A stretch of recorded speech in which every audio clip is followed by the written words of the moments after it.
também, há coisas que acontecem que cada vez me espantam mais, e o que mais me espanta é ver que as pessoas não se espantam com aquilo.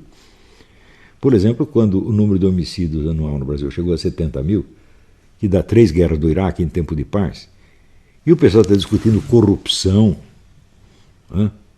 O nosso dinheiro, roubaram o nosso dinheiro. Que se dando dinheiro, pô? O dinheiro vale tanto mais que a vida humana assim? Né? Daí agora fizeram lá um acordo com a China, com a Huawei, que é a empresa que já foi expulsa dos Estados Unidos e da Polônia, empresa criminosa, empresa ligada ao serviço de inteligência chinês, e vão entregar as identidades de todos os brasileiros para a Huawei, ou seja, para o serviço secreto chinês. O serviço secreto chinês vai ter controle total do que se passa no Brasil. Ou seja, vendemos o Brasil. Para quem? Para um governo genocida, assassino de cristãos. Você acha que é lícito um povo, para ele se livrar dos seus apertos financeiros, ele começar a ajudar um regime assassino? Lembre-se, os caras que pensavam assim antes da guerra e comerciaram com a Alemanha, foram todos considerados criminosos de guerra. Ou seja, a sua dureza, a sua falta de dinheiro, não justifica moralmente que você se alie com essas pessoas. No Brasil tem alguém tentando, né, examinar a coisa por esse lado? A moralidade desses acordos? Ninguém discute, só discute se é vantajoso financeiramente ou não. Ou seja, estão transformando o Brasil numa quadrilha de assassinos. Porque se é lícito o povo, para se livrar do aperto, ajudar um governo genocida, então é lícito eu, por exemplo, se eu tiver com apoio, com problemas financeiros, eu resolver a minha situação me aliando a um assassino. O assassino me dá um dinheiro para eu fazer um favor para ele, eu aceito. Então, isso é cumplicidade com o homicídio. Né? E pior ainda, com matança de cristãos em massa. Ninguém está discutindo isso. Agora os caras discutem qualquer coisa. Ah, o Queiroz tirou, sei lá, 4 mil reais, 5 mil reais. Meu Deus do céu. Nós estamos num país onde o sujeito tenta matar o candidato a presidente da República e o candidato não pode investigá-lo.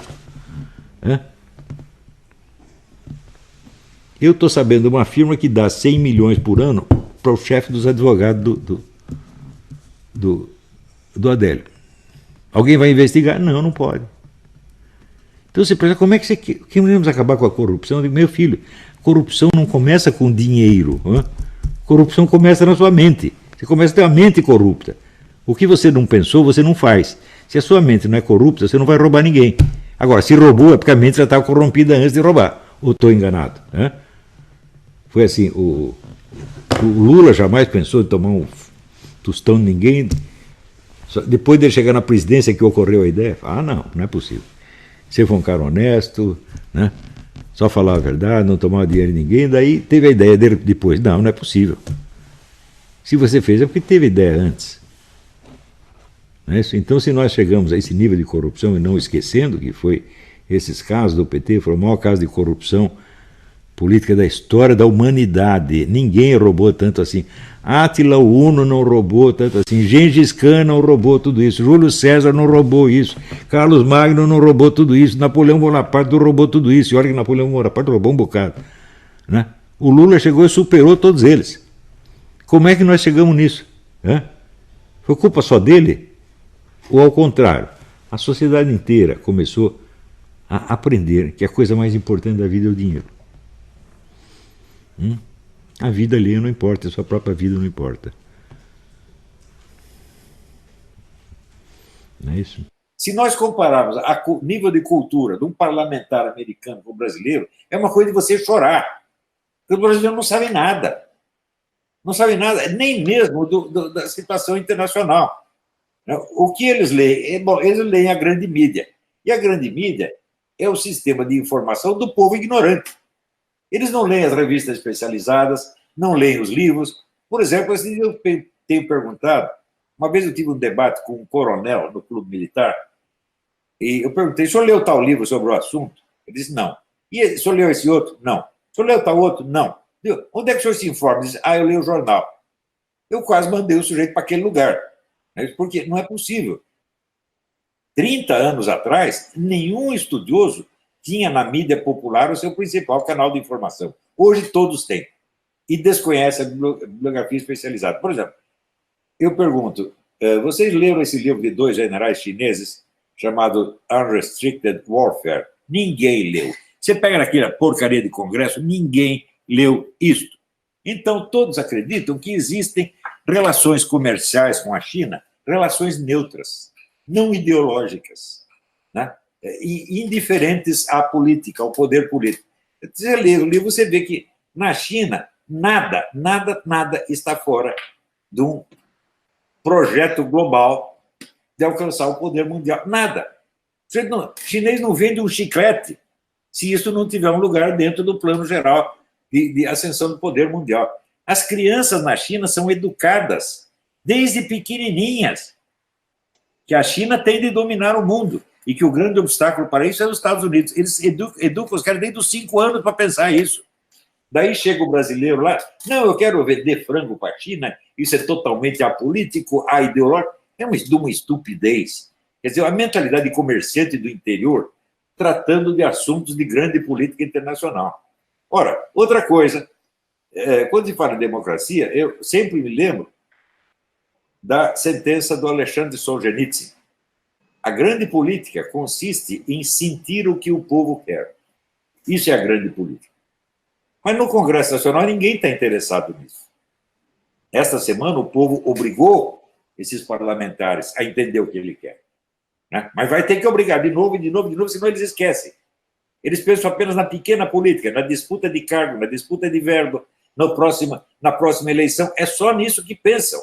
Quer dizer, uma mentalidade mesquinha, pequena, doente, na verdade. E que não tem a menor ideia do que é uma democracia. A democracia é o poder do povo, meu Deus do céu. Agora, eles imaginam que só é democracia quando o povo age através dos seus representantes. Mas os representantes não precisam dar satisfação ao povo. Eles não são mais representantes, eles são governantes. Uma vez que você elegeu um cara, você o tornou independente de você, independente do eleitor. Ele pode fazer o que ele quiser e o eleitor não tem o direito de reclamar. Quer dizer, que raio de democracia é essa?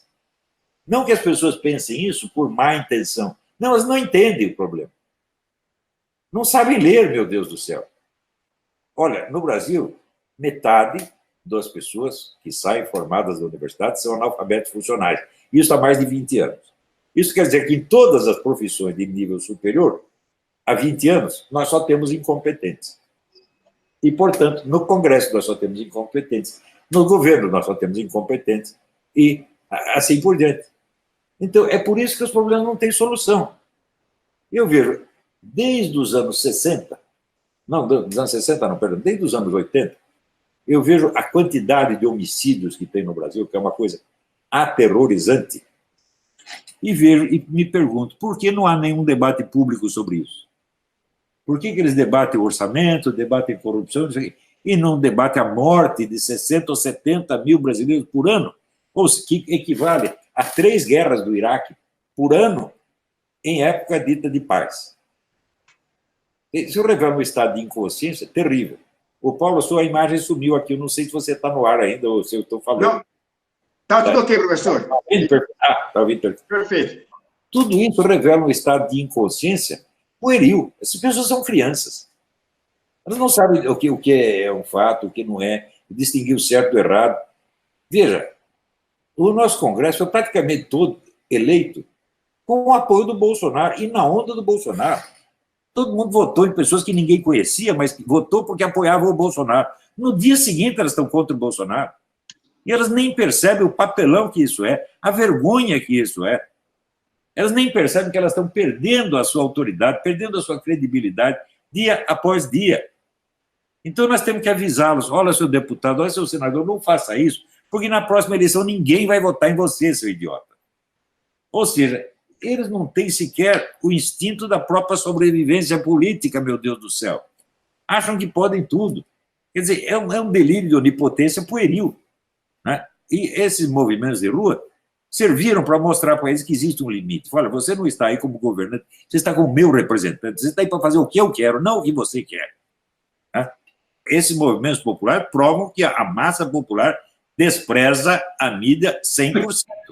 Eles não acreditam numa linha do que sai no Globo, no Estadão, na Folha, etc. Né? Então, e nós devemos fortalecer na massa esse senso de independência em relação à mídia. Devemos fortalecer o desprezo. Por quê? Eu vou contar uma coisa. Eu tenho 50 anos de jornalismo nas costas. Eu vi tudo o que aconteceu na formação do jornalismo brasileiro. Na década de 60, o Partido Comunista começou uma operação de dominar a classe jornalística e obteve total sucesso nisso. Ao longo das décadas, todos os articulistas que eram de direito conservador foram sendo expelidos. Saiu Gustavo Corsão, saiu Lenildo Tabosa Pessoa, saiu Nicolás Guerra, saiu todo mundo. E foi entrando um bando de comunista e petista medíocre, né? Que viraram, então, os grandes líderes, tipo Clóvis Rossi, Eugênio de Freitas, né? Ou outros piores ainda, né? E, de vez em quando, entrava algum liberal conservador, tipo Jujuba, né? Bonzinho, que não fazia oposição séria ao comunismo, nem ao comunopetismo, só criticava um pouco da corrupção, vamos roubar um pouquinho menos. Gente tipo Pondé e outros, né? Dos quais, vamos dizer, que o pessoal comunista não tem nem um pouco de medo deles, eles são coitadinhos. Então, por isso que sobrou. A mídia ou é comunista ou é neutra. E existe muita gente que tem essa mesma mentalidade, inclusive no governo. Gente que é contra o combate ideológico. Não pode ter ideologia. Digo, bom, se você diz que você não pode ter ideologia, você está se proibindo de ter uma ideologia, mas você não está proibindo o comunista de ter a ideologia dele. Portanto, só o comunista tem o direito de fazer guerra ideológica. Portanto, ele vai ganhar sempre a guerra ideológica. Isso aí tem um monte, inclusive, de generais que pensam assim. Gente que, sabe, se formou nas academias de comando de Estado-Maior, estudando, sabe o quê? A Carta Capital, porra. Eu vi intelectuais esquerdistas fazendo a cabeça de oficiais das Forças Armadas desde os anos 90. Nos anos 90, por exemplo, a Escola Superior de Guerra já estava 100% na mão dessa gente. Então, os militares que estão se formando são perfeitamente indefesos perante este massacre de propaganda ideológica, que é um massacre, porque só tem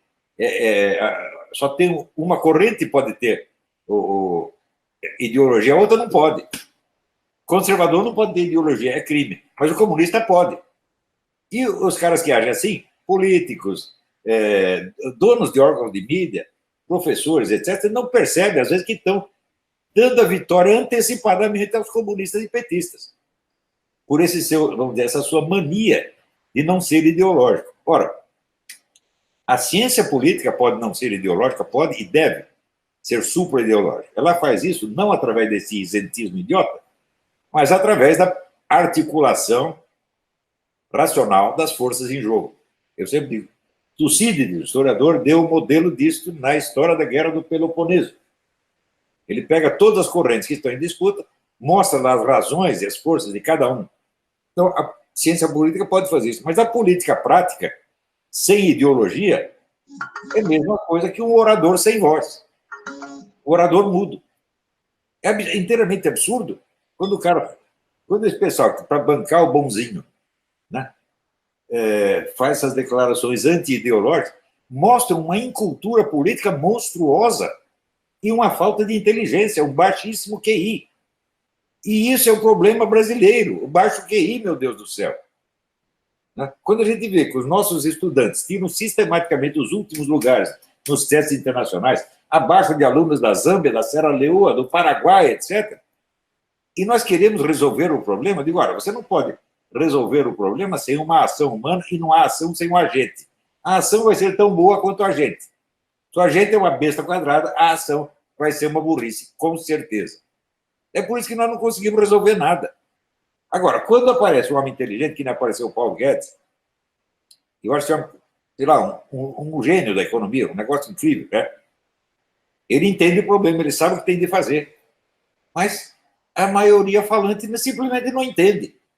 Ele vai lá, explica, desenha a explicação, explica o desenho, e assim não adianta, e ainda assim não adianta. Por quê? A mentalidade dos caras é pequena, porque o universo deles é pequeno, a referência intelectual deles é pequena.